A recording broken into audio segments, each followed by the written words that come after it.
အားလုံးဖျားရှင်ကောင်းချီးပေးပါစေကျွန်တော်တို့နိုဝင်ဘာလဒီနေ့ကဘယ်နှစ်ရက်နေ့လဲ2ရက်နေ့နော်ကျွန်တော်တို့နိုဝင်ဘာလ1ရက်နေ့ကနေရွာတဲ့မိုးကမနေ့ညလဲတညလုံးမဆဲဘူးအားလုံးလည်းအိတ်ကောင်းကြမယ်လို့မျှော်လင့်ပါတယ်မနေ့လည်းခါတိုင်းထက်ပို့ပြီးတော့နောက်ကျပြီးတော့ထားကြမယ်လို့ဒါအပြည့်အဝယုံကြည်ပါတယ်နော်ဆိုတော့အိတ်လို့ကောင်းတယ်ဒါပေမဲ့လွန်မသွားကြဘူးအချိန်မီ break အုပ်ပြီးတော့ချိန်မီရေချိုးတယ်ချိန်မီပြင်ဆင်ပြီးတော့မိုးတဲ့လီထဲမှာကျွန်တော်တို့တိုက်ရှင်တဲ့ဖျားခင်ကိုကိုးကွယ်ချီးမွမ်းပွဲအတွက်အိမ်တော်မှာရောက်ရှိလာကြတဲ့အတွက်ကြောင့်အထူးပဲကျေးဇူးတင်ပါတယ်မရောက်လာနိုင်တဲ့သူတွေကိုလည်းနားလည်ပေးပါတယ်ဒီနေ့တော့အပြည့်အဝကိုနားလည်ပေးတာတကယ်နားလည်ပေးတာဖြစ်ပါတယ်เนาะအမှန်ကန်နားလည်ပေးတာဖြစ်တယ်ဆိုတော့လိုင်းရနေပါဝင်တဲ့သင်တော်မိသားစုတွေအားလုံးကိုလည်းအထူးပဲကြိုဆိုတယ်ဆိုတာပြောချင်ပါတယ်ဖျားခင်ဟာကောင်းမြတ်တယ်ကျွန်တော်2025အောက်တိုဘာလတလလုံးဖျားရှင်ကကျွန်တော်ကိုပို့ဆောင်တယ်ဒီနေ့ကျွန်တော်နိုဝင်ဘာလပထမပတ်ထိတိုင်အောင်ပို့ဆောင်ပေးတဲ့ဖျားရှင်နာမတော်ကပါဆက်ဆက်ဘုန်းချင်းရှိပါစေဆိုဖျားရဲ့ကျေးဇူးတော်ချီးမွမ်းတယ်ဒီနေ့ကျွန်တော်တို့ဆောနာကနောက်ဆရာကပြောသလိုကျွန်တော်တို့ခရီးလွန်နေတဲ့ကိုဖြိုးနဲ့เนาะကိုပါဆန်းလဲဖျားကျေးဇူးတော်ကြောင့်နောက်ချမ်းမာရန်ကုန်ပြန်လဲပြီးတော့သင်တော်မိသားစုစီမှာရောက်လာနိုင်တယ်ဖျားရဲ့ကျေးဇူးတော်ကိုချီးမွမ်းတယ်ဆိုတော့ကျွန်တော်တို့ပုံမှန်ပေါ့နော်ဆောနာကကျွန်တော်တို့ဟောပေါ့နော် MC ကြော်ညာဖို့နင်းငယ်မိသွားတာဖြစ်လိမ့်မယ်အပတ်စဉ်ပုံမှန်ကျွန်တော်တို့နှုတ်ကပတ်တော်တမန်ကျမ်းစာဖတ်ခြင်းအစီအစဉ်ကျွန်တော်တို့ရှိတာဖြစ်တယ်ဒီနေ့ဆိုလို့ရှိရင်စာလံ101ကနေတင်တယ်နော်ဟုတ်တယ်နော်130လား120အထိနော်ဟုတ်ပြီဆိုတော့ကျွန်တော်တို့ဟုတ်ပြီကျွန်တော်130အထိပဲရောက်သေးတယ်အဲ့ဒါကြောင့်မလို့130လို့နော်မနေ့ကဆိုတော့ကျွန်တော်တို့ဒီမှာ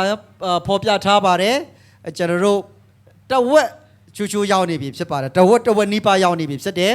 ဆက်ပြီးတော့ကျွန်တော်တို့ကျမ်းစာဖတ်ခြင်းမှာကျွန်တော်တို့ခွန်အားယူဖို့အတွက်အားလုံးကိုအားပေးခြင်းပါတယ်2025တော့ကျွန်တော်တို့ဒီเนาะတခါကျမ်းစာပြီးနိုင်ဖို့အတွက်ကျွန်တော်တို့တရက်10ခန်းကျမ်းစာဖတ်တယ်2026ယေရှုမကြွလာသေးဘူးဆိုလို့ရှိရင် short ပေးမှာဖြစ်ပါတယ်เนาะ short ဈေးနဲ့ဟိုပါလဲဆိုလို့ရှိရင်ဈေးတင်တဲ့အခါမှာတိတ်ရောက်မကောင်းဘူးဆိုတော့ကျွန်တော်တို့တရက်10ခန်းနေပြီးတော့ January လမှာတရက်5ခန်းကိုချပေးမှာဖြစ်တယ်အဲ့ဒါစီစဉ်မှာတော့အားလုံးပါဝင်စီခြင်းတယ်ဖြစ်ဆိုကျန်းစာဖတ်ခြင်းအကောင်းချင်းပင်ငလာဖြစ်ပါတယ်เนาะဒါကြောင့်မလို့ဒါလေးကိုကျွန်တော်ပြောချင်ပါတယ်လရဲ့တတိယပတ်16ရက်နေ့ဖြစ်မယ်ကျွန်တော်တင်းတော်ရဲ့ Thanksgiving service ကျေးဇူးတော်ချီးမွမ်းခြင်းစီစဉ်တနည်းအားဖြင့်ပြောမှဆိုလို့ရှိရင်နေဒီမှာဆိုရှင်ကောက်တစ်စားပွဲလို့ပြောပါတယ်ရန်ကုန်မှာတော့ကျွန်တော်လဲမလုပ်ကြဘူးနွားလည်းမမွေးကြဘူးကြက်လည်းမမွေးကြဘူးအားလုံးဆိုတော့ကျွန်တော်ဝယ်ပဲစားကြတာဖြစ်တယ်ဒါပေမဲ့နေ့တိုင်းစားရတောက်ရတဲ့ခွန်ဖျားရှင်ကောင်းချီးပေးထားတာဖြစ်တယ်တနေ့တာအလုံးကျေးဇူးတော်ချီးမွမ်းစရာမိမိတို့ဝင်ငွေတဲ့မိမိတို့စားတဲ့ထဲကနေဖျားခင်ထံ၌ကျေးဇူးတော်ချီးမွမ်းခြင်းအစီအစဉ်ကိုကျွန်တော်တို့လာရဲ့တတိယပတ်မှာလှုပ်ဆောင်မှာဖြစ်သောကြောင့်တူစီစဉ်အတွက်လည်းယခုကရေကနေအားလုံးပြင်ဆင်ထားကြဖွင့်အတွက်ကျွန်တော်အနေနဲ့အားပေးချင်ပါတယ်ဒုတိယအကြိမ်မြောက်ပေါ့နော်နှစ်နှစ်မြောက်ကျွန်တော်လှုပ်ဆောင်တာဖြစ်မှာဖြစ်ပါတယ်ခါတိုင်းနှစ်ဒီကျွန်တော်မလုပ်ဘူးဘာဖြစ်လို့လဲဆိုလို့ရှိရင်ပင်ပန်းမှာဆိုလို့ဒါပေမဲ့လည်းပဲဖျားခင်တွေကျွန်တော်များစွာကောင်းချီးပေးထားတာဖြစ်တယ်နဲသည်များသည်ဆိုတာတဲ့ဖျားခင်ထံ၌ကျွန်တော်ရဲ့နှလုံးသားသွန်းလောင်းလျက်ပူဇော်ခြင်းဖြစ်တယ်ဆိုတာကိုကျွန်တော်အနေနဲ့နင်းရပြောချင်တာဖြစ်ပါတယ်လို့เนาะခုတလောမှာကျွန်တော်တင်းတော်မှာလည်းပဲကျွန်တော်တို့เนาะမကြမ်းမာတဲ့သူတွေနော်ရုံးကန်ရတဲ့ဟာတွေရှိတယ်ပုံမို့ပြီးတော့ဆူတောင်းပေးဖို့လိုအပ်တာတွေလည်းရှိတယ်တစ်ဆက်တည်းမှာဆောနာကကျွန်တော်ဆူတောင်းချက်ထဲမှာလည်းပါဝင်တယ်လို့ကျွန်တော်ရဲ့သမီးနော်နန်စီချင်းတောင်မှာသူတို့ရွာမှာမိဘတွေနေတဲ့အိမ်လေးပေါ့နော်ကျွန်တော်တို့တိဆောက်ပေးတာမောင်နှမတွေအားလုံးအကောင်းဆုံးရွာမှာအိမ်တစ်လုံးတိဆောက်ဖွင့်အတွက်ဆိုတာကမလွယ်ပါဘူးနော်မလွယ်ဘူးနော်ကျွန်တော်တို့တေရပြူရတာခက်တယ်ကျွန်တော်တို့ကောင်းကောင်းလေးနဲ့တိဆောက်ပြီးတော့နော်ကောင်းကောင်းတော့မနေရသေးဘူးအလုံးဝအင်းအသစ်ဆွဆွကြီးနော်အဲ့ဒါကိုမနေရကျွန်တော်တို့မမျော်လင့်မဲနဲ့မီးလောင်တာဖြစ်တယ်နော်ပါတခုမှအထဲမှာပစ္စည်းလည်းပါတခုမှမယူနိုင်ဘူးအားလုံးပြာချသွားတာဖြစ်ပါတယ်ဆိုတော့မိသားစုတွေအတွက်လည်းကျွန်တော်တို့ဆက်ပြီးတော့ဆူတောင်းပေးဖို့အသင်းတော်အနေနဲ့သမီးနိုင်စီလည်းအသင်းတော်မှာ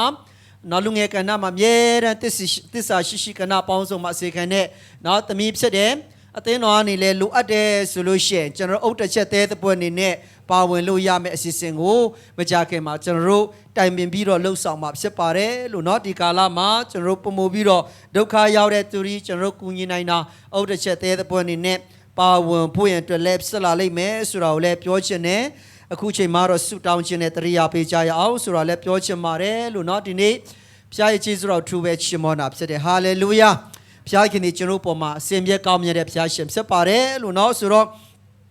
ဒီနေ့တီးခတ်ခြင်းအပြင်เนาะချီးမွမ်းကိုးကွယ်ခြင်းကဏ္ဍပေါင်းစုံမှာပါဝင်တဲ့သူတွေအားလုံးအတွက်လည်းအထူးပဲကျေးဇူးတင်ပါတယ်ပွဲတော်လည်းရှိတာဖြစ်တဲ့အတွက်ကြောင့်မလို့ဒီနေ့နှုတ်ကပတ်တော်အတူတကွခွန်အားယူဖွင့်အတွက်ယောဘထဲကနေပြီးတော့ဒီနေ့ကတော့ယောဘထဲကနေပြီးတော့ကျွန်တော်တို့ခွန်အားယူဖွင့်အတွက်ဖြစ်ပါတယ်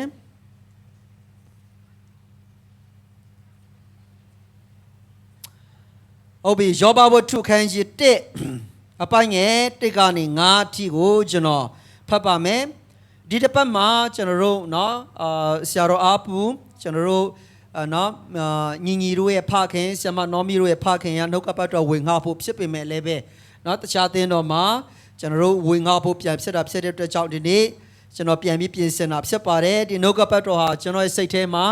အခုတလောမှာဖျားရှင်ထူးသဖြင့်နှိုးဆော်တဲ့ကျမ်းစာဖြစ်ပါတယ်ယောဘဝတ္ထုခန်းကြီး1ပိုင်းငယ်1ကနေ9အထိကျွန်တော်ဖတ်ပါမယ်ယောဘအမည်ရှိသောသူတစ်ယောက်သည်ဥဇပြည်၌နေ၏ထိုသူသည်စုံလင်ဖြောင့်မတ်ခြင်းရှိ၏ဖျားခင်ကိုကြောက်ရွံ့သောသူမကောင်းသောအကျင့်ကိုရှောင်သောသူဖြစ်၏သား9ယောက်နှင့်သမီး3ယောက်ရှိ၏သူ၏ဥစ္စာကသိုး9000ကလအုပ်3000နွားရှင်း900မြေမ900ငယ်သားအတိုင်းမတိများသည်ဖြစ်၍ထိုသူသည်အရှိမျက်နာအယက်သားတကာတို့ထက်တာ၍ကြီးသောသူဖြစ်၏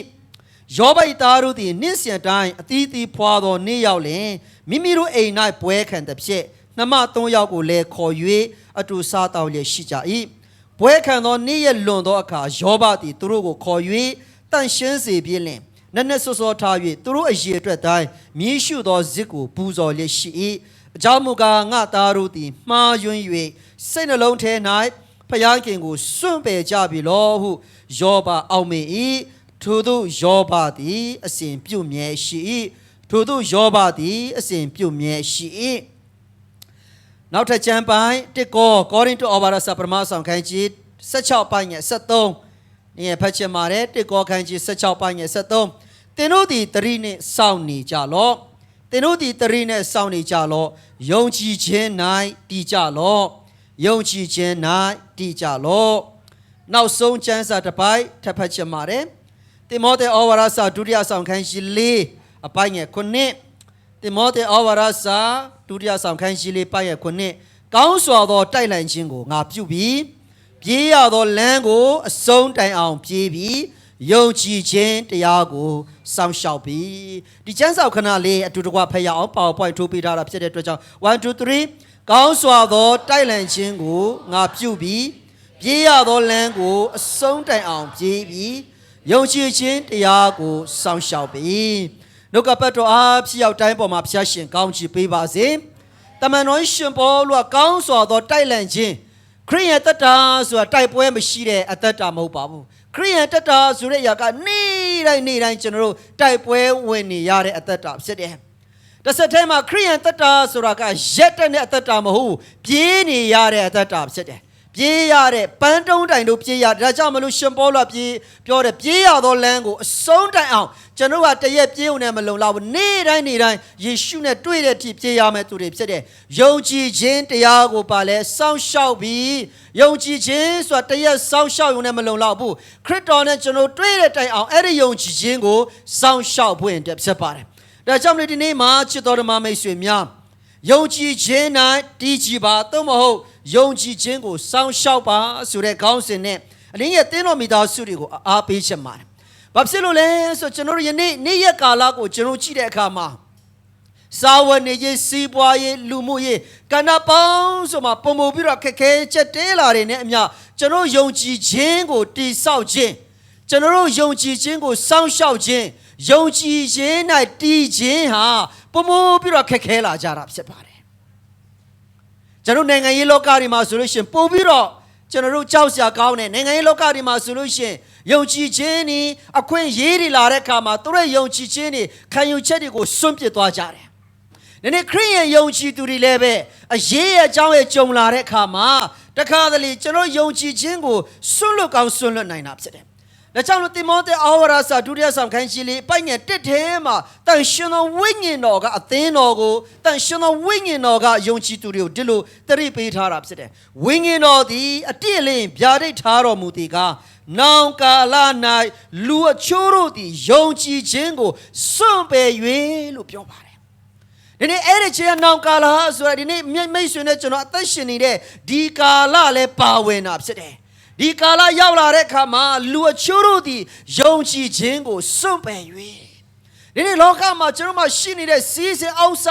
းအလုံးမြင်နိုင်တဲ့အရာကျွန်တော်ဗန်ထဲမှာရှိနေတဲ့အရာကျွန်တော်အိမ်ထဲမှာရှိနေတဲ့အရာကျွန်တော်မှစီးနေတဲ့ကားတွေကျွန်တော်ပိုင်ဆိုင်သမျှသောအရာအားလုံးဟာနောက်ဆုံးကျွန်တော်တို့ကိုနောက်ဆုံးခရီးစဉ်ထဲမှာပါသွားရမယ့်အရာတစ်ခုမှမရှိဘူးဒီနေ့ကျွန်တော်နောက်ဆုံးခရီးစဉ်မှာကျွန်တော်တို့ကိုအကောင်းဆုံးနဲ့ရှေ့ကိုတွန်းပို့မယ့်အရာကပါလဲကျွန်တော်ရဲ့ယုံကြည်ခြင်းဖြစ်တယ်အဲ့ဒီယုံကြည်ခြင်းကိုစွန့်ပယ်ခြင်းမရှိဘဲနဲ့ယုံကြည်ခြင်း၌တည်ဖို့ယုံကြည်ခြင်းကိုစောင့်ရှောက်ဖို့တမန်ကျမ်းစာကကျွန်တော်တို့ကိုပြောထားတာဖြစ်ပါတယ်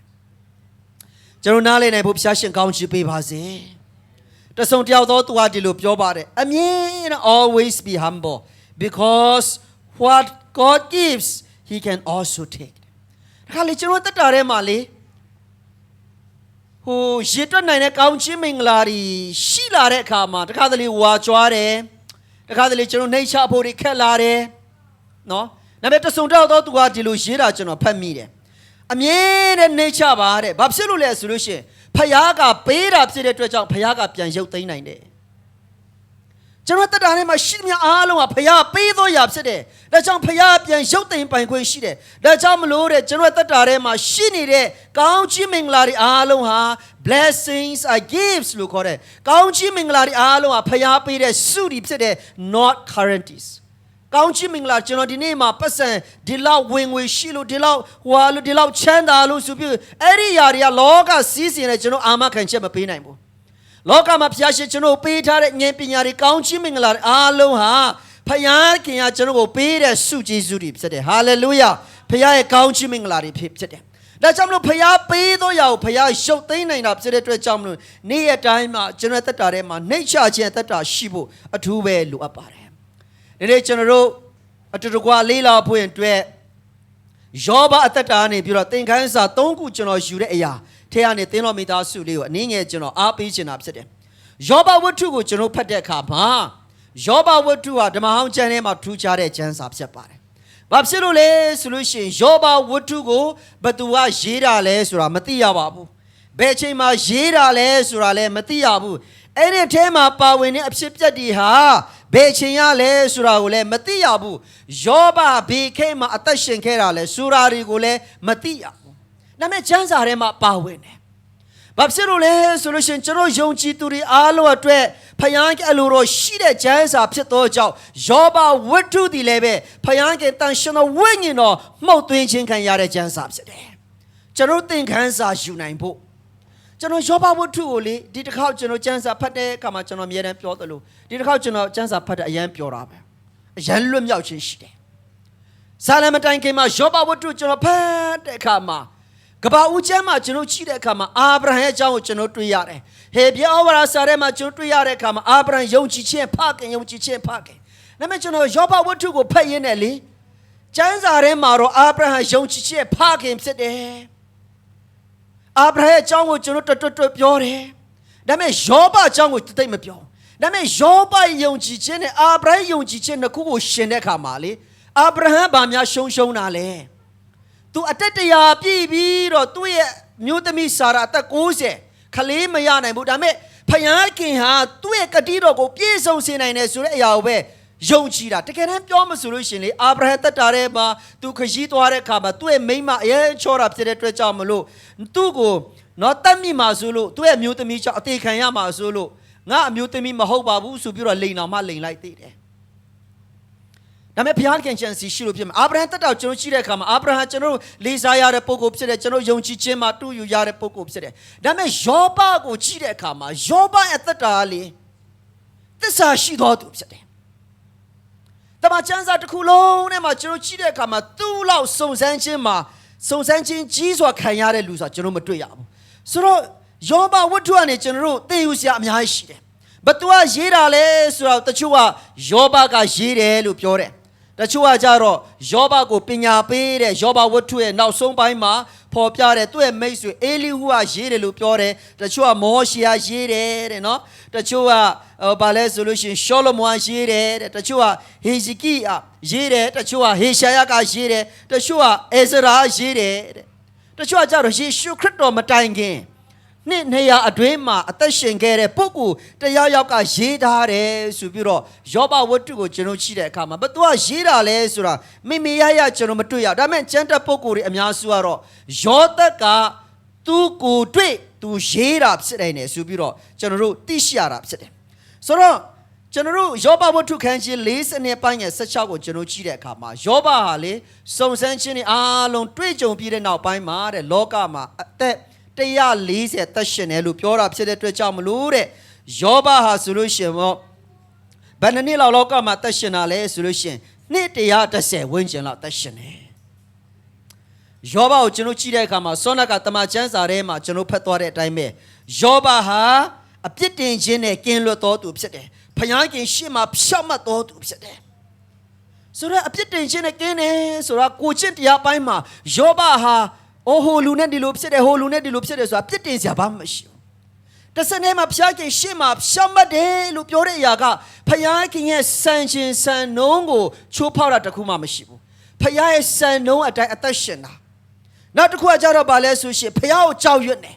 ဖျားကိုလေးစားတဲ့ဖျားကိုကြောက်ရွံ့တဲ့အရာရာအားလုံးဖျားကိုပုံအပ်ခြင်းနဲ့အသက်ရှင်တော်သူဖြစ်တယ်ဆိုတော့ကျွန်တော်တို့တွေ့ရတယ်ဒါယောဘဝတ္ထုထဲမှာတွေ့ရတာเนาะကျွန်တော်တို့သား9ယောက်ရှိတယ်သမီး3ယောက်ရှိတယ်ယောဘဟာအလုံးကျွယ်ဝသောသူဖြစ်တယ်သူမှာကျန်တဲ့ပုဂ္ဂိုလ်တွေကပြောပြတာပေါ့เนาะကျွန်တော်တို့ရေးတာကြည့်တဲ့အခါမှာသူ9000ရှိတယ်တဲ့သူ9000ဟာတဲ့ဘာကိုဖော်ပြတာလဲဆိုတော့သူတို့ခေတ်မှာသူ9000ဆိုတာယောဘကလေအဲ့ဒီဟာသူတို့ဝတ်စားစင်ရင်ပွင့်အတွက်ကိုပံ့ပိုးတာဖြစ်တယ်ဘာဖြစ်လို့တိုးရီရနေပြီးတော့တိုးမွေးရနေပြီးတော့အဝတ်စားတွေလုပ်ရတာဟုတ်စားစရာလည်းပဲအပြည့်ရှိတယ်ပြီးတော့ကျွန်တော်ဘာတွေ့ရလဲဆိုလို့ရှိရင်တော့တိုးပြီးရင်တော့ဘာလာတာလဲဆိုလို့ရှိရင်ဒီနေရာမှာကျွန်တော်ကလအုပ်3000နဲ့ကလအုပ်ကဘာကိုလောက်တာလဲဆိုလို့ရှိရင်တဲယူပို့ဆောင်ရေးလုပ်ပေးတယ်ကလအုပ်3000ကအခုခေတ်မှာဆိုလို့ရှိရင်ကားအစီး300ရှိတာနဲ့တူတူလောက်ပဲဖြစ်မှာသူတို့ခေတ်မှာကားဆိုတာမှမရှိတာကလအုပ်မရှိတဲ့လူတွေကမျက်နှာငယ်တယ်ဒါပေမဲ့ယောဘခေတ်မှာကြတော့ယောဘကလုတ်3000ရှိတဲ့အခါမှာဘယ်ပဲသွားကလုတ်ဝါပဲပစ္စည်းတွေတင်ရတာ哦အလွန်ကျွယ်ဝချမ်းသာတဲ့သူဖြစ်တယ်ဆိုတာကျွန်တော်တို့တွေ့ရတယ်ပြီးရင်နွားစင်း900အဲ့ဒီဟာကဘာလုတ်ပေးတာလဲလဲထွန်ပေးတာဖြစ်တယ်နွားစင်း900နဲ့လဲထွန်တာစဉ်းစားကြည့်ပါကျွန်တော်ချင်းအောင်မှာနေခဲ့တာကျွန်တော်မိသားစုစားဖို့နွားတစ်စင်းရပဲအလုတ်လုပ်ပေးတာနွားစင်း300 500ဆိုတာနည်းတာမဟုတ်ဘူးယောဘအလွန်ကျွယ်ဝချမ်းသာတဲ့သူဖြစ်တယ်အဲ့ဒီကနေနွားနေပြီးတော့စားစရာတွေထွက်လာတယ်နွားနုတွေထွက်လာတယ်နော်အများကြီးပဲပြီးရင်ကျွန်တော်တို့ဘာလဲဆိုလို့ရှိရင်မီးမ900တဲ့အဲ့ဒါလဲကလအုပ်နဲ့တူတူပဲတဲယူပို့ဆောင်ရေးမှာသုံးလို့ရတာဖြစ်တယ်ပြီးရင်ကျွန်တော်တို့ဘာတွေ့ရလဲဆိုလို့ရှိရင်အဲ့ဒီအရာတွေသူ့မှာရှိတဲ့သိုးတွေနော်ကျွန်တော်တို့မီးတွေကလအုပ်တွေအဲ့ဒါတွေအားလုံးနေဖွဲ့အတွက်ဆိုလို့ရှိရင်နယ်နိမိတ်ရဘယ်လောက်များလိုမလဲစဉ်းစားကြည့်ပါနေတာမဟုတ်ဘူးသူ့ရဲ့နယ်နိမိတ်ရအဲ့ဒါတွေကိုပြုစုဖို့သူ့မှာဂျွန်နေအများရှိတယ်ဆိုတော့အလုံးကိုကျွယ်ဝချမ်းသာတဲ့သူဖြစ်တယ်ပြီးတော့ကျွန်တော်ယောဘဟာဘယ်လိုမျိုးပုံကိုလဲဆိုလို့ရှင်တော့ယောဘဟာကျွယ်ဝချမ်းသာတဲ့အပြင်ယောဘဝတ္ထုခန်းကြီး29မှာဆိုလို့ရှင်ယောဘဟာအများပြည်သူတွေရဲ့လေးစားကြည်ညိုခြင်းကိုခံရတော်သူဖြစ်တယ်အခန်းကြီး29မှာဆိုလို့ရှင်ယောဘဟာလေလူတွေအတွက်တရားစီရင်တဲ့အခါမှာမြတ်တနဲ့တရားစီရင်တော်သူဖြစ်တယ်ဖြောင့်မတ်တော်သူဖြစ်တယ်လို့ပြောချင်တယ်နောက်တစ်ခုကကျတော့ပိုင်းငယ်29အခန်းကြီး29မှာဆိုရင်ယောဘဟာဆိုလို့ရှိရင်တဲ့အခြားသောသူတွေကောင်းသောအကြံဉာဏ်တွေဘေးတက်တဲ့သူဖြစ်တယ်နောက်တစ်ခုကယောဘဝတ္ထုခန်းကြီး31မှာဆိုလို့ရှိရင်ယောဘဟာလေ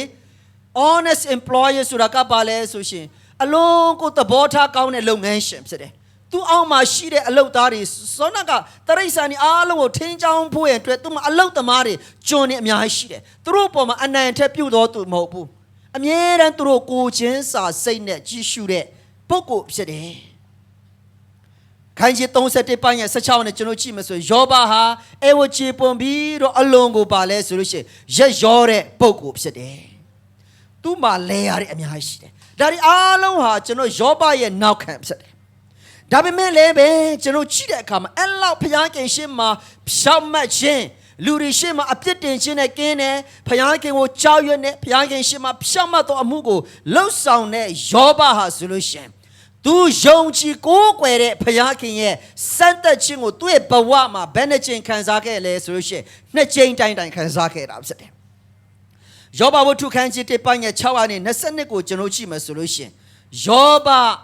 ဟာဖျားသခင်ရဲ့အခွင့်တော်နဲ့စာရမာနာကိုယောဘကိုစုံစမ်းဖွင့်အတွက်အခွင့်ပေးတဲ့အခါမှာစောနာကကျွန်တော်ဖော်ပြတဲ့ထောင်နဲ့ချီတဲ့ယာနဲ့ချီတဲ့တရိษံတွေအားလုံးပြောင်းသွားတယ်။ဒါ9ယောက်သမီး9ယောက်မရှိဘူး။တယောက်ပြီးတယောက်ယောဘစီမှာလာကြတယ်။ယောဘကိုလာပြီးတော့တိုင်ပင်ကြတော့အိုးအခုနာပဲဒီလိုစုံသွားတယ်ဒီလိုစုံသွားတယ်ဒီလိုစုံသွားတယ်အိမ်ပျက်စီးသွားတယ်မျိုးနဲ့ယောဘစီမှာလာပြီးတော့ကျွန်တော်တို့ပါလဲဆိုလို့ရှင်ပြောပြကြတာဖြစ်တယ်။ဒါမဲ့ယောဘဝတ္ထုခန်းကြီးပိုင်းရဲ့အခန်းကြီး1ပိုင်းရဲ့21မှာယောဘကဒီလိုပြောတယ်။အဝတ်မပါပဲအမိဝမ်းထဲသို့ပြန်သွားမည်ထာဝရဘုရားပေးတော်မူ၏ထာဝရဘုရားသည်လည်းရုပ်သိမ်းတော်မူ၏ထာဝရဘုရား၏နာမတော်သည်မင်္ဂလာရှိတော်မူစေတည်းဟုဆိုလေယောဘသည်ဤအမှုများ၌တွေ့ကြုံတော်လဲမမှားယွန်းထာဝရဘုရားကိုလည်းအပြစ်မတင်မဲနေ၏စုံစမ်းခြင်းကာလမှာဘုရားခင်ရဲ့ကောင်းချီးမင်္ဂလာလို့ကျွန်တော်ပြောနေတဲ့အရာတွေအောင်မြင်တယ်လို့ပြောနေတဲ့အရာတွေအားလုံးရှုံးတဲ့အခါမှာယောဘတတထဲမှာတချင်လုံးပျော်မွေ့ခဲ့တဲ့အရာတွေအားလုံးကုန်ဆုံးသွားတဲ့အခါမှာယောဘယုံကြည်ခြင်းဆက်လက်တည်မြဲဖို့ယောဘထိုယုံကြည်ခြင်းကိုဆက်လက်ရှောင်ရှောက်ဖို့အတွက်ဆိုတာကအလွန်ကိုခက်ခဲတဲ့အရာဖြစ်ပါတယ်။ဒါမဲ့တမန်ကျမ်းစာကပြောတယ်ဤအမှုရာတွေနဲ့ယောဘကြုံတွေ့ရတော်ညာလည်းပဲဖယားခင်ရှေ့မှာမမှားယွန်းဘူးတဲ့ထာဝရဘုရားကိုလည်းအပြစ်မတင်မဲ့နေတော်မူ၏ဘုရားရှင်နာမဘုန်းကြီးခြင်းရှိပါစေဒီနေ့လေယောဘဝတ္ထုကျွန်တော်ဖတ်တဲ့အခါမှာကျွန်တော်မိသားစုကျွန်တော်အသင်းတော်ကျွန်တော်အသင်းတော်မှာရှိနေတဲ့ဖယားလူတွေမိသားစုတွေအားလုံးယောဘကဲ့သို့ကျွန်တော်အသက်တာထဲမှာပြင်ဆင်အရှင်အသက်တာရှိပွင့်တက်လို့အပ်တယ်ဆိုတာအထူးပဲအားပေးခြင်းတာဖြစ်တယ်ကျွန်တော်ရဲ့ယုံကြည်ခြင်းအတွက်ယုံကြည်ခြင်းလို့ပြောတဲ့အခါမှာယောဘရင်ဆိုင်ကြုံတွေ့တဲ့အရာတွေကျွန်တော်ရင်ဆိုင်လာမယ်ဆိုလို့ရှိရင်ကျွန်တော်ကအများကြီးမဟုတ်ဘူးဖခင်ရဲ့ကောင်းချီးမင်္ဂလာအများကြီးတဲ့နည်းနည်းလေးစုံစမ်းခြင်းတွေ့ကြုံတာတော့မှဖခင်เจ้าမသွားခြင်းဘူးစုမတောင်းခြင်းဘူးကြမ်းစာမဖက်ခြင်းဘူးဖခင်ကိုကျွန်တော်စပြီးတော့ဆန့်ကျင်တယ်ဒုတိယအကြိမ်အဲ့ဒါလို့ပထမအချိန်မှာဘုရားခင်သူ့ကိုစုံစမ်းတယ်စိတ်နဲ့မကြောက်ဘုရားကိုမပြစ်မှားဘူးအဲ့ဒါကြောင့်မလို့ပြန်လဲပြီးတော့စာတန်ကပြောတယ်အိုးကိုရောကသူ့မှာရှိသမျှအားလုံးရုပ်သိမ်းပေမဲ့လည်းသူ့ရဲ့ခန္ဓာကိုကိုရောကချမ်းမှာချင်းပေးနေသေးတာဖြစ်တဲ့အတွက်ကြောင့်ဒါကြောင့်မလို့ယောဘကအေးစစ်နေတာဒါပေမဲ့ဘုရားခင်ကစာတန်ကိုဆက်ပြီးတော့ဒုတိယအကြိမ်ခွင့်ပေးတယ်ယောဘဝတ္ထုခန်းကြီး2ပိုင်း1ကနေ10ကိုကျွန်တော်ကြည့်မယ်ဆိုလို့ရှိရင်ယောဘဟာကြီးစွာသောခန္ဓာကိုယ်တစ်ခုလုံးအနာရီအလုံးဆွဲတာဖြစ်တဲ့စိတ်ယောဘညီးတွားတောင်ကျွန်တော်ကြည့်မယ်ဆိုလို့ရှိရင်လေယောဘခန်းကြီး3ကနေဖတ်ကြည့်ပါလူခံစားလို့မရတော့တဲ့အထိယောဘမှာတကိုယ်လုံးသူ့မှာမိန်းမကလွဲလို့ကြံတဲ့သူ့ရဲ့သားသမီးတွေရှုံသွားပြီတရိษံတွေရှုံသွားပြီစီးစိမ်ဥစ္စာအားလုံးရှုံသွားပြီသူ့မှာရှိတဲ့ຢာကဇနီးတယ်နဲ့သူပဲကြံတယ်အဲ့ဒီထဲမှာသမင်းကြီးအစာတွေမစားနိုင်လောက်အောင်ခန္ဓာကိုယ်တစ်ခုလုံးကအနာတွေပေါင်းပြီးတော့ဒုက္ခရောက်နေတယ်ဒါမဲ့အဲ့လိုအခြေအနေမျိုးမှာရှိနေပေမဲ့လေယောဘအသက်တာကိုကျွန်တော်ကြည့်တဲ့အခါမှာယောဘဝတ္ထုခန်းကြီး2အပိုင်းငယ်10မှာယောဘရဲ့မိန်းမကယောဘဒီလိုပြောပါတယ်ယောဘကလည်းဒီမှာအပိုင်းငယ်9ကနေကြောဖတ်မယ်ထိုအခါမယားကသင်သည်ဖြောင့်မတ်သောတရားကိုဆွဲလန်းသေးသလောယောဘရဲ့ဖြောင့်မတ်ခြင်းဟာလေစီးစိမ်ပေါ်မှာမမူတည်ဘူးနော်ယောဘရဲ့ဖြောင့်မတ်ခြင်းယောဘရဲ့ယုံကြည်ခြင်းယောဘကဖခင်အားကိုးတယ်ဆိုတာဖခင်ကသူ့သားသမီးတွေအများကြီးပေးလို့လည်းမဟုတ်ဘူးဖခင်ကသူ့တိုးနွားအများကြီးပေးလို့လည်းမဟုတ်ဘူးဖခင်ကစီးစိမ်များစွာပေးလို့လည်းမဟုတ်ဖခင်ကအရှိတိုင်းပြည်မှာအချမ်းသာဆုံးကြွယ်ဝဆုံးသောသူအဖြစ်ဖခင်ကသူ့ကိုကောင်းချီးပေးလို့ဖြောင့်မတ်နေတာမဟုတ်ဘူးယုံကြည်နေတာမဟုတ်ဘူး ယောဘဟာဖယားခင်ဒီအသက်ရှင်တဲ့ဖယားခင်ဖြစ်တယ်အာမင်သူ့ရဲ့တက်တော်ပိုင်တဲ့ဖယားခင်ဖြစ်တယ်သူ့ရဲ့ဘဝအသက်တာတစ်ခုလုံးမှာအရေးကြီးဆုံးသောပုဂ္ဂိုလ်ဟာဖယားဖြစ်တယ်ဆိုတာမြင်တာဖြစ်တဲ့အတွက်ကြောင့်ဘလောက်ပဲစုံစမ်းခြင်းနဲ့ရင်ဆိုင်ကြုံတွေ့နေရတယ်ဖြစ်ပါစေဖယားပေါ်မှာသူ့ရဲ့ယုံကြည်ခြင်းဟာဆက်လက်တည်မြဲနေတာဖြစ်တယ်ယောဘမယားကဒီလိုပြောပါထိုအခါမယားကသင်ဒီဖြောင့်မတ်သောတရားကိုဆွဲလန်းသေးသလောဖယားခင်ကိုစွန့်ပယ်၍သေလောဟုဆို၏နော်သူ့ရဲ့မိန်းမအားပေးချက်ကတော်တော်လေးကျမ်းတယ်ယောဘကလည်းမိန်းမမိုက်ပြောတတ်တဲ့ကဲ့သို့သင်သည်ပြော၏အဘယ်သို့နည်းငါတို့သည်ဖယားခင်လက်တော်မှဒုက္ခချမ်းသာကိုခံယူသည်ဖြစ်၍ဒုက္ခဆင်းရဲကိုမခံမယူရသလောဟုဆို၏ယောဘသည်ဤအမှုများနဲ့တွေးကြုံတော်လဲနှုတ်ဖြစ်မြမမားယွန်းဖျားရှင်နာမပုံခြင်းရှိပါစေဒီနေ့ချစ်တော်မမိတ်ဆွေများ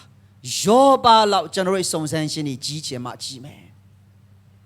ဒါပေမဲ့ဖျားခင်နေလေကျွန်တော်နှစ်သက်တဲ့အရာကိုဖျားခင်နေကျွန်တော်ဆုတောင်းခြင်းကိုဖြစ်မပေးတဲ့အခါမှာဖျားခင်နေကျွန်တော်အရင်တန်ဖိုးထားတဲ့အားလုံးကိုတော့မှမဟုတ်ဘူးဖျားခင်ကျွန်တော်အလွန်တန်ဖိုးထားတဲ့အရာတစ်ခုလေးကိုတော့မှဖျားထိတဲ့အခါမှာကျွန်တော်ယုံကြည်ခြင်းကိုစန့်သက်ပွင့်အတွက်စာရမဏအခွင့်ပေးပြီးတော့ကျွန်တော်ဘဝအသက်တာထဲမှာတက်ရောက်ရတဲ့ခွင့်ဖျားပေးတဲ့အခါမှာတခါတလေကျွန်တော်ဖျားကိုပြစ်မှားတယ်ကျွန်တော်ယုံကြည်ခြင်းနဲ့ရိုင်းနေဖျားကိုမချစ်နိုင်တော့ဘူးဆုမတောင်းနိုင်တော့ဘူးဒါပေမဲ့ယောဘအသက်တာကိုကျွန်တော်ကြည့်တဲ့အခါမှာဘယ်လိုပဲသူ့အသက်တာထဲမှာရင်ဆိုင်ကြုံတွေ့ရသည်ဖြစ်ပါစေသူဟာဖျားကိုမပြတ်မှားဘူးဖျားပေါ်၌တစ္ဆာရှိတယ်ဒီနေရာမှာမေးခွန်းယောဘကဘာကြောင့်ဒီလောက်ကြီးမားတဲ့စုံစမ်းတွေကိုအောင်မြင်ကျော်လွှားနိုင်တာလဲသူ့မှာစီးစိမ်ရှိလို့လည်းမဟုတ်ပါဘူးသူ့မှာရှိသမျှအားလုံးပြောင်းကုန်ပြီမရှိတော့ဘူးသူ့မှာရှိတဲ့သူ့ရဲ့ဇနီးတဲ့မိန်းမကလည်းသူ့ကိုအားပေးရမယ်ဟာမရှိတော့ဘူးဒါမဲ့ဒီနေ့ကြောင့်ပြောပါရစေသစ္စာရှိတဲ့ဖျားခင်ထံ၌သူအသက်ဆုံးတိတိုင်အောင်ဘာမှမကြံတော့ပေမဲ့လည်းပဲဖျားခင်ထံ၌သူ့ကိုခိုင်ခန့်စေတဲ့အရာယက်တီစေတဲ့အရာကဘာလဲဆိုလို့ရှိရင်ယောဘရဲ့ယုံကြည်ခြင်းဖြစ်တယ်ဖျားရှင်နာမဘုန်းကြီးခြင်းရှိပါစေယုံကြည်ခြင်း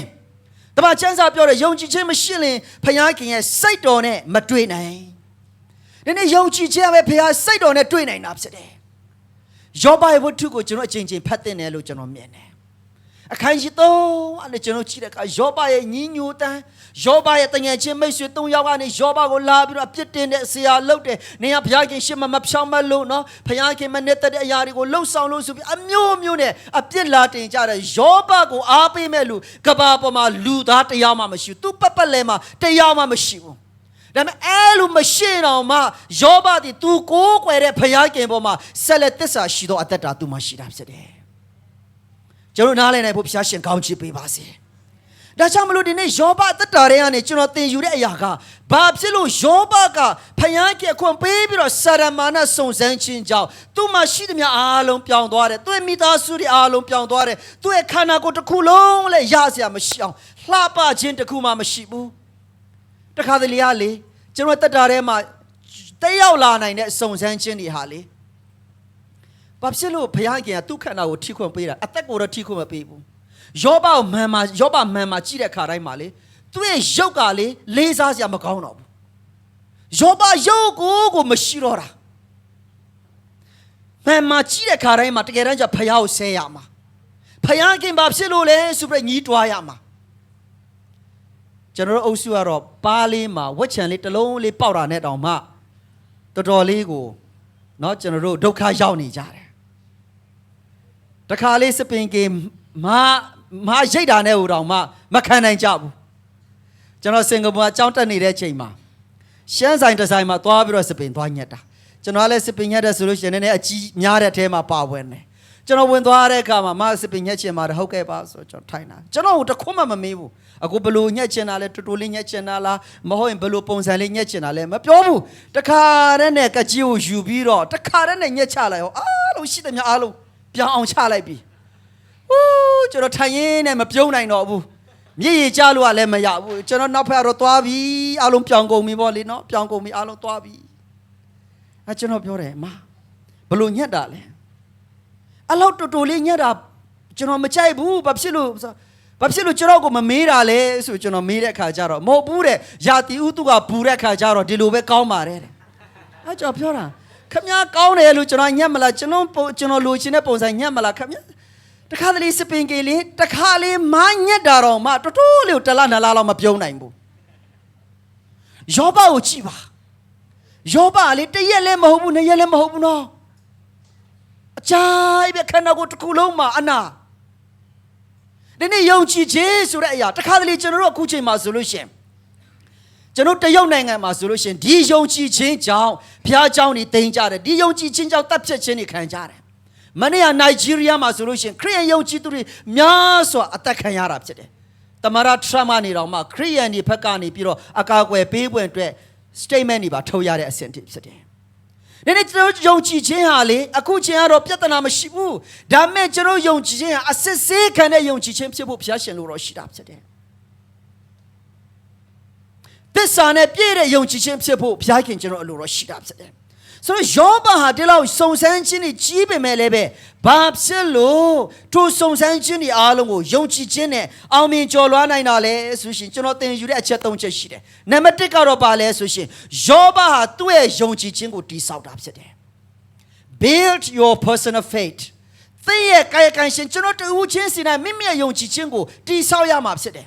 သင်ဥစ္စာယုံကြည်ခြင်းမိဘရဲ့ယုံကြည်ခြင်းညီကိုမောင်နှမရဲ့ယုံကြည်ခြင်းပေါ်မှာအမိပြုတ်လို့မရဘူးကျွန်တော်ကိုယ်တိုင်ကျွန်တော်ယုံကြည်ခြင်းကိုတည်ဆောက်ရမှာဖြစ်တယ်ဟာလေလုယာ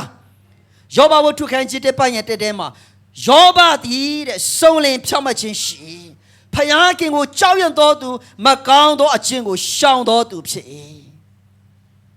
ယောဘဘာမှစုံစမ်းခြင်းနဲ့မကြုံခင်ကလေးကနေပြီးတော့သူ့ရဲ့ယုံကြည်ခြင်းကိုကောင်းမွန်စွာတည်ဆောက်ခဲ့ပြီဖြစ်တယ်။ဖယားခင်ရှေ့မှာဖယားကိုကြောက်ရွံ့တော်သူဖြစ်တယ်။ဖယားခင်ရှေ့မှာဖြောင့်မတ်တော်သူဖြစ်တယ်။ပတ်ဝန်းကျင်မှာအပြစ်တင်စရာနဲ့ကင်းသောအသက်တာနဲ့သူအသက်ရှင်တဲ့အခါမှာဘယ်လိုမျိုးကြီးမားတဲ့စုံစမ်းခြင်းတွေပဲလာသည်ဖြစ်ပါစေထိုစုံစမ်းခြင်းတွေအားလုံးကိုအောင်မြင်ကျော်လွှားနိုင်တဲ့ခွင့်ကိုဘုရားရှင်ကပေးတာဖြစ်တယ်။ယောဘသူ့ရဲ့ယုံကြည်ခြင်းကြီးတာဖြစ်တဲ့အတွက်ကြောင့်ကြီးမားတဲ့မုန်တိုင်းတွေလာပေမဲ့လည်းအဲ့ဒီမုန်တိုင်းတွေအားလုံးကိုအောင်မြင်ကျော်လွှားနိုင်ုံတာမကဘူးဖယားခင်ထံ၌ရဲရဲစွာအသက်ရှင်ပြီးတော့နောက်ဆုံးထိတိုင်အောင်မြင်ခြင်းထိသွားတယ်ဆိုတော့ကျွန်တော်တွေ့ရတာဖြစ်တယ်။ချက်တော်မမေဆွေများရန်သူဆရမနာရောနေ့တိုင်းကျွန်တော်ယုံကြည်ခြင်းတွေကြဆင်းအောင်နီလန်းပေါင်းစုံနဲ့ကျွန်တော်တို့ကိုစုံစမ်းနေမှာပဲ။ဒါပေမဲ့ဒီနေ့ကျွန်တော်တို့ယုံကြည်ခြင်းကိုတည်ဆောက်ရမှာဖြစ်တယ်။ဒီကာလမှာဘယ်လိုနည်းနဲ့ကျွန်တော်ယုံကြည်ခြင်းကိုတည်ဆောက်မလဲ။သင်ရဲ့ယုံကြည်ခြင်းကိုတည်ဆောက်ဖို့မမေ့ပါနဲ့။ဟုတ်ကျွန်တော်အခုတလောအသင်းတော်ထဲမှာမမျောလင်းတဲ့တရင်တွေကျွန်တော်ကြားတယ်မမျောလင်းတဲ့အဖြစ်ပြက်တွေကျွန်တော်ရင်ဆိုင်ကျွန်တော်တို့ရင်ဆိုင်နေတဲ့ဖြတ်တန်းနေတဲ့အခါမှာယောဘတက်တော်ကျွန်တော်ပြန်ပြီးတော့စဉ်းစားအော်လောကကြီးမှာတခါတလေကျွန်တော်တို့လိုချင်တဲ့အရာတွေပဲကျွန်တော်ကြုံတာမဟုတ်ဘူးမထင်မှတ်တဲ့အရာတွေကျွန်တော်ကြုံတယ်အဲ့ဒီမထင်မှတ်တဲ့အရာတွေဘုရားခင်အခွန်ပေးပြီးတော့ကျွန်တော်ဘဝအသက်တာထဲမှာကြုံလာတဲ့အခါမှာတုံ့ပြန်နိုင်စွန်းကြော်လွှားနိုင်စွန်းဆိုတာကငွေနဲ့မရဘူးပညာနဲ့မရဘူးအတိုင်းဝိုင်းကလည်းမရဘူးအဲ့ဒီအောင်မြင်ကြော်လွှားနိုင်ဖွင့်အတွက်ဆိုတာကတော့ကျွန်တော်တို့ယုံကြည်ခြင်းရပဲကျွန်တော်ကိုအောင်မြင်ကြော်လွှားစေမှာဖြစ်တယ်ဘုရားရှင်နာမဘုန်းကြီးခြင်းရှိပါစေသင်ယုံကြည်ခြင်းကိုဘယ်လိုတည်ဆောက်တာလဲကျွန်တော်ယုံကြည်ခြင်းကိုဘယ်လိုတည်ဆောက်တာလဲယောဘဟာဖယားခင်ပေါ်၌ပဲသူ့ရဲ့ယုံကြည်ခြင်းကိုတည်ဆောက်တာဖြစ်တဲ့အတွက်ကြောင့်မလို့စာရန်ကရစရာမရှိအောင်စုံစမ်းပေမဲ့လည်းကြာဆုံးပေမဲ့လည်းပဲစာရန်ကအောက်ခြေမှာနေချင်ပေမဲ့လည်းပဲယောဘကဖယားကိုတခေါ်မှမပြတ်မှာဘူးအချင်းတွေအားလုံးအထက်မှာစိုးစံတဲ့ဖယားပေါ်မှာအမြဲတမ်းဆက်လက်သက်ရှင်နေဆိုကျွန်တော်တွေ့ရတယ်နံပါတ်1ကတော့ပါလဲဆိုလို့ရှိရင်ယောဘတတ်တာနဲ့ကျွန်တော်သင်ယူတဲ့အရာနှစ်ခုကနံပါတ်နောက်တစ်ချက်ကတော့ပါလဲဆိုရှင်ယောဘသူ့ရဲ့မိသားစုရဲ့ယုံကြည်ခြင်းကိုတည်ဆောက်တာဖြစ်တယ်ယုံကြည်ခြင်းဟာယောဘသူ့ရဲ့မိသားစုရဲ့ယုံကြည်ခြင်းကိုတည်ဆောက်တာဖြစ်တယ်ဆိုတော့ကျွန်တော်ဖတ်သွားတဲ့အရာအခန်းကြီး1ပိုင်း405မှာယောဘ၏သားတို့သည်နေ့စဉ်တိုင်းအသီးသီးဖွာသောနေ့ရောက်လင်တဲ့မိမိတို့အိမ်၌ပွဲခံတဲ့ဖြစ်နှမ3ယောက်ကိုလည်းခေါ်၍အတူစားတောက်လျက်ရှိကြ၏ပွဲခံသောနေ့ရက်လွန်သောအခါယောဘသည်သူတို့ကိုခေါ်၍တန်ရှင်းစေပင်လင်နက်နက်စောစောထ၍သူတို့အရေအတွက်တိုင်းမိရှုသောဇစ်ကိုပူဇော်လျက်ရှိ အကြောင်းမူကားငါသားတို့သည်မှားယွင်း၍စိတ်နှလုံးထဲ၌ဖျားခင်ကိုစွန့်ပယ်ကြပြီလောဟုယောဘအောက်မေ့၏ထို့သောယောဘသည်အစဉ်မြဲပြု၏ယောဘဟာသူ့ရဲ့မိသားစုရဲ့ယုံကြည်ခြင်းကိုတိဆောက်တာဖြစ်တယ်သူ့ရဲ့သားသမီးတွေရဲ့ယုံကြည်ခြင်းကိုတိဆောက်တာဖြစ်တယ်ကျွန်တော်ရဲ့သားသမီးတွေအလွန်တန်ဖိုးရှိတဲ့ကျွန်တော်ရဲ့သားသမီးတွေဖခင်ရဲ့ကောင်းချီးမင်္ဂလာကျွန်တော်ရဲ့မိသားစုတွေဖခင်ကကျွန်တော်မိသားစုတွေပေးတယ်ဖခင်ကကျွန်တော်သားသမီးတွေပေးတယ်ဖခင်ရှင်ကျွန်တော်အတိုင်းဝိုင်းတွေပေးတယ်ဒီຢာတွေအားလုံးစုံစမ်းခြင်းတွေလောကထဲမှာစာဗရမာနရဲ့ဖျားယောင်သွေးဆောင်ခြင်းထဲမှာမကြရလေအောင်ကျွန်တော်လှုပ်ဆောင်နိုင်တဲ့အရာမိဘတွေကလှုပ်ဆောင်နိုင်တဲ့အရာတွေကတော့ပါလေကျွန်တော်ရဲ့သားသမီးတွေရဲ့ယုံကြည်ခြင်းမိသားစုရဲ့ယုံကြည်ခြင်းကိုတည်ဆောက်ခြင်းဖြစ်တယ်တဲ့မိသားစုယုံကြည်ခြင်းကိုမတိဆောက်ဘူးဆိုလို့ရှိရင်တနေ့စုံစမ်းခြင်းလာတဲ့အခါမှာပြိုသွားမှာဖြစ်တယ်ယောဘကလေယောဘကငိုကြွေးတယ်လို့ကျွန်တော်မဖတ်ရဘူးယောဘကသူ့ရဲ့သားသမီးတွေဖျားကျင်စာရမာနခွန်ပေးတဲ့အခါမှာသူ့ရဲ့စီးစိမ်တွေအားလုံးပြောင်းသွားပြီသူအလွန်ချစ်တဲ့သူ့ရဲ့သား9ယောက်သမီး9ယောက်လည်းပြောင်းသွားပြီဒါပေမဲ့ယောဘယူကျုံမရမဖြစ်ဘူးဘာဖြစ်လို့လဲသူတို့ငယ်ရွယ်သောအချိန်မှာယောဘကသူ့ရဲ့သားသမီးသူ့ရဲ့မိသားစုရဲ့ယုံကြည်ခြင်းကိုတည်ဆောက်ထားတာဖြစ်တယ်သူတို့ဟာဖခင်လူတော်ထဲမှာဖခင်ရဲ့သုံးတော်ခံခြင်းထဲမှာဖခင်အကြံစီတိုင်းသူတို့သွားတယ်ဆိုတာမြင်တယ်ဒါပေမဲ့ကျွန်တော်အံ့ဩတဲ့အရာတစ်ခုကတော့ယောဘရဲ့မိန်းမပဲယောဘကဒီလောက်မိသားစုကိုတွန်းတင်ပေမဲ့လေသားသမီးတွေကိုတွန်းတင်ပေမဲ့လေသားသမီးတွေလမ်းမရောက်မှဆိုလို့အမြဲတမ်းဖျားကျင်စင်မှာဇစ်ပူဇော်ပြီးတော့သူ့သားသမီးတွေအတွက်ဆုတောင်းပေးတယ်ဖခင်အလိုတော်နဲ့ညီကြီးပြင်းလာဖွင့်အတွက်တွန်းတင်ပေမဲ့လည်းပဲအခက်ခဲဆုံးသောအချိန်မှာယောဘရဲ့မိန်းမကတော့ယောဘကိုအပြစ်တင်နေခြင်းရှိသေးတယ်ကျွန်တော်ယုံကြည်တယ်မိသားစုကမိခင်တွေအရေးကြီးတယ်ဖခင်တွေနဲ့မလုံလောက်ဘူးမိခင်တွေဟာကျွန်တော်ရဲ့သားသမီးတွေမိသားစုရဲ့ယုံကြည်ခြင်းကိုတည်ဆောက်တဲ့နေရာမှာကျွန်တော်ရဲ့ဖခင်တွေရေးကြီးပါတယ်ယောက်ျားတွေရေးကြီးတယ်ဒါပေမဲ့မျိုးသမီးတွေကပို့ပြီးတော့ရေးကြီးတယ်ကျွန်တော်ခံယူနိုင်ဖို့ဖျားရှင်ကောင်းချီးပေးပါစေယောဘရဲ့မိန်းမယုံကြည်ချက်ကိုကျွန်တော်ဘာမှမဖတ်ရဘူးယောဘဝတ္ထုထဲမှာယောဘရဲ့မိန်းမကယောဘကိုအပြစ်တင်နေအသင်ဖျားကိုစွန့်ပါဆိုတာပဲပြောတယ်ယောဘမိန်းမရဲ့တမိုင်းမတွေ့ရတော့သားသမီးတွေကိုချစ်တဲ့ထဲမှာဖခင်တွေထဲမိခင်တွေကပိုတာဖြစ်တယ်။သားသမီးတွေကိုကောင်းစားစေခြင်းတဲ့ထဲမှာဖခင်တွေထဲမိခင်တွေကပိုတာဖြစ်တယ်။ဒါပေမဲ့ဒီနေ့ဖခင်ဝိညာဉ်တော်ကျွန်တော်တို့ကိုနည်းနည်းစိန်ခေါ်နေတဲ့အရာကပါလဲကျွန်တော်သားသမီးရဲ့ယုံကြည်ခြင်းကိုဘယ်လိုတည်ဆောက်တာလဲ။မိသားစုရဲ့ယုံကြည်ခြင်းကိုဘယ်လိုတည်ဆောက်တာလဲ။ယောဘဟာသူ့ရဲ့မိသားစုရဲ့ယုံကြည်ခြင်းကိုတည်ဆောက်ခဲ့တာဖြစ်တဲ့အတွက်ကြောင့်မလို့စုံစမ်းရာကာလမှာလည်းပဲဖခင်အလိုတော်ကိုဝန်ခံနိုင်တာဖြစ်တယ်ကျွန်တော်တို့မိသားစုကိုကျွန်တော်ရဲ့မိသားစုရဲ့ယုံကြည်ချက်ကိုတည်ဆောက်ကြရအောင်ဟာလေလုယာအဆိုးဆုံးသောအခြေအနေရောက်လာတဲ့အခါမှာကျွန်တော်မိသားစုကိုဘယ်လိုတည်ဆောက်ကြမလဲကျွန်တော်သားသမီးတွေကိုဘယ်လိုသင်ကြမလဲကျွန်တော်ရဲ့မိဘတွေကျွန်တော်အသက်ရှင်စဉ်အတွင်းမှာကျွန်တော်သားသမီးတွေအတွက်ဘာတွေပြင်ဆင်မလဲလောကစည်းစိမ်နဲ့မလုံလောက်ဘူးယုံကြည်ခြင်း၌တည်ဖို့ယုံကြည်ခြင်း၌ခံခြင်းရှိဖို့ကျွန်တော်တိဆောက်ဖွင့်အတွက်ဖျားရှင်လိုတော့ရှိတာဖြစ်တယ်။နံပါတ်3ကတော့ပါလဲဆိုလို့ရှင်ယောဘတက်တာတွေကနေပြီးတော့သင်ယူရဲ့အရာတစ်ခုကတော့ပါလဲဆိုယောဘသူ့ရဲ့တန်ဝိုင်းရဲ့ယုံကြည်ခြင်းကိုတိဆောက်တော်သူဖြစ်တယ်။တနည်းအားဖြင့်ပြောမှဆိုရှင်ကျွန်တော်ရဲ့သင်တော်ရဲ့ယုံကြည်ခြင်းကိုတိဆောက်ရမှာဖြစ်တယ်။ကျွန်တော်ရဲ့အတန်ဝိုင်းရဲ့ယုံကြည်ခြင်းကိုတိဆောက်ရမှာဖြစ်တယ်။ဒီနေ့ကျွန်တော်ရဲ့အတန်အဝိုင်းကျွန်တော်ရဲ့သင်တော်ကိုဘယ်လိုပုံစံမြင်ချင်တာလဲဆိုတော့ကိုမေးခွန်းမေးရမှာဖြစ်တယ်။ယောဘဝတ္ထုခန်းကြီး3ကနေပြီးတော့တောင်းလျှောက်ကျွန်တော်ဖတ်တဲ့အခါမှာယောဘဟာမနာရပါဘူးသူ့ရဲ့မိတ်ဆွေ3ယောက်အေလိဝတ်ပါဝင်4ယောက်ကနေလာပြီးတော့ယောဘကိုနေ့တိုင်းလက်ချရာပေးတာဖြစ်တယ်နင်အပြစ်ရှိလို့နင်အဖျားခင်ထက်ဖြောင်းမတ်တာလားအိုးအမျိုးနဲ့အပြစ်ပေါင်းစုံနဲ့တင်လာကြတာဖြစ်တယ်ဒါပေမဲ့ယောဘဟာသူ့မှာပတ်စံလည်းမရှိတော့ဘူးစီးစိမ်လည်းမရှိတော့ဘူးမိသားစုဆိုတာလည်းမရှိတော့ဘူးဘာဆိုလူအနေနဲ့ဆိုရှင်ဘာဆိုပါတကူမှမရှိတော့တဲ့အခြေအနေမျိုးမှာရှိပေမဲ့လည်းပဲသူ့အသက်တာကပတ်ဝန်းကျင်ရဲ့ယုံကြည်ခြင်းကိုဆက်လက်တည်ဆောက်ပေးနေစေဖြစ်တယ်ဖခင်ကိုမပြစ်မှာဘူးဒါကြောင့်မလို့လဲယောဘဝတ္ထုခန်းကြီး40နဲ့ပိုင်းရ30ရောက်လာတဲ့အခါမှာဖခင်ကယောဘရဲ့တငယ်ချင်းတွေကိုပြောတယ်မင်းတို့ယောဘစီမှာသွားပြီးဝန်ခံပါ အပြစ်တောင်းပန်ကြပါငါကျွင်ယောဘလို့မင်းတို့ဟာဟောက်မှန်တဲ့အရာကိုမပြောလို့တဲ့အဲ့ဒီယောဘကမင်းတို့အတွက်ဆုတောင်းပေးမှသာလဲမင်းတို့စီမှာတက်ရောက်မယ်အာမင်္ဂလာတွေငါဖယ်ရှားမယ်ယောဘဝတ္ထုခန်းကြီး40နဲ့ပိုင်းရ30မှာယောဘသည်အဆွေခင်ပွန်းတို့အဖို့ဆုတောင်းပြီးမှဒုက္ခရသောဒုက္ခအကြောင်းကိုသာဝရဘုရားသည်ဖယ်ရှင်း၍အရင်ထက်နှစ်ဆသောဥစ္စာကိုပေးတော်မူ၏ဖျားရှင်နာမှာဘုန်းကြီးခြင်းရှိပါစေ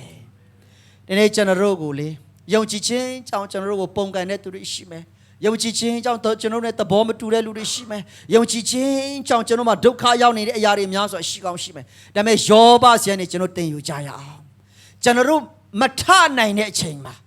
ကျွန်တော်ရှုံးနေသောသူကဲ့သို့ဖြစ်နေတဲ့အချိန်မှာကျွန်တော်မှာပြောစရာခွန်အားပါတခုမှမရှိတဲ့အချိန်မှာပင်လဲကျွန်တော်တို့ဖျားပေါ်၌ရှိသောယုံကြည်ခြင်းကိုအမိပြုတ်ပြီးတော့အဲ့ဒီဖျားအတွက်အသက်ရှင်ပြီးတော့အသက်တာတဲ့နဲ့အကောင်းဆုံးသက်ရှင်ကြရအောင်အဲ့လိုကျွန်တော်အသက်ရှင်ခြင်းအဖြစ်ဒီနေ့ကျွန်တော်တို့ပုံကန်တော်သူကျွန်တော်ပြတ်မှားတော်သူတွေအတွက်ဆုတောင်းလျက်လွတ်မြောက်စေခြင်းကိုဖျားရှင်ကျွန်တော်ပေးမှာဖြစ်တယ်ဖျားရှင်နာမှာဘုန်းကြီးခြင်းရှိပါစေယောဘဟာသူ့ရဲ့ယုံကြည်ခြင်းကိုတည်ဆောက်ခဲ့တယ်ယောဘသူ့ရဲ့မိသားစုရဲ့ယုံကြည်ခြင်းကိုတည်ဆောက်ခဲ့တယ်ယောဘဘလောက်ပဲခက်ခဲချမ်းသာနေဖြစ်ပါစေသူ့ရဲ့အတိုင်းအဝန်းယုံကြည်ခြင်းကိုတည်ဆောက်ခဲ့တာဖြစ်တယ်ဒီနေ့ကျွန်တော်တို့ဘယ်နေရာမှာတည်ဆောက်ဖို့ကျွန်တော်ဟာနေတာလဲကျွန်တော်ထင်တယ်လေဖခင်ကသူ့ကိုစုံစမ်းမယ်လို့ယောဘစဉ်းစားဘူးမှာမဟုတ်ဘူးစုံစမ်းခြင်းမကြခင်မှာရောက်လာမယ်ငါဒီလောက်ယုံကြည်တာငါဒီလောက်ဖခင်အားကိုးတာဒီယုံကြည်ခြင်းကိုတနေ့နေ့ဖခင်ငါ့ကိုစုံစမ်းမှာပဲဆိုယောဘမျှော်လင့်မယ်မထင်ဘူးယောဘကတော့ဖခင်ကိုယုံကြည်တာဖြစ်တဲ့အတွက်ကြောင့်သူ့ယုံကြည်ခြင်းကိုစောင့်ရှောက်ပြီးတော့ပုံမှန်ပဲလှုပ်လာတာဒါပေမဲ့ယောဘအသက်တာထဲမှာဖခင်ကဝါကြွားခြင်းတဲ့အခါမှာယောဘပေါ်မှာစုံစမ်းခြင်းတက်ရောက်ဖွင့်အတွက်ဖခင်ရှင်အခွင့်ပေးတာဖြစ်တယ်ဒီနေ့ယောဘကဲ့သို့တော့ကျွန်တော်ဖြစ်ခြင်းမှဖြစ်မယ်ဒါပေမဲ့ဒီနေ့ကျွန်တော်အသက်တာထဲမှာလဲမထင်မှတ်တဲ့စုံစမ်းခြင်းတွေရောက်ကောင်းရောက်နိုင်တယ်အဲ့ဒီအရာကိုကျွန်တော်တုံ့ပြန်နိုင်ဖို့လို့ငါကိုယ့်ရဲ့ယုံကြည်ခြင်းကအစဉ်သင်းရှိရလားကျွန်တော်ရဲ့မိသားစုရဲ့ယုံကြည်ခြင်းကအစဉ်သင်းရှိလားကျွန်တော်ရဲ့ယုံကြည်ခြင်းကျွန်တော်ရဲ့သင်းတော်ရဲ့ယုံကြည်ခြင်းကအစဉ်သင်းရှိရလားဆိုတာကျွန်တော်တို့နားလည်ဖို့အရေးကြီးပါတယ်ဒါကြောင့်ကျမ်းစာထဲမှာလေယုံကြည်ခြင်းတည်ဆောက်ဖို့အတွက်ပြောထားသလိုယုံကြည်ခြင်းနဲ့တည်ကြည်ဖို့အတွက်လည်းပြောထားတယ်တစ်စက်တည်းမှာယုံကြည်ခြင်းကိုစောင့်ရှောက်ဖို့အတွက်လည်းပြောထားတယ်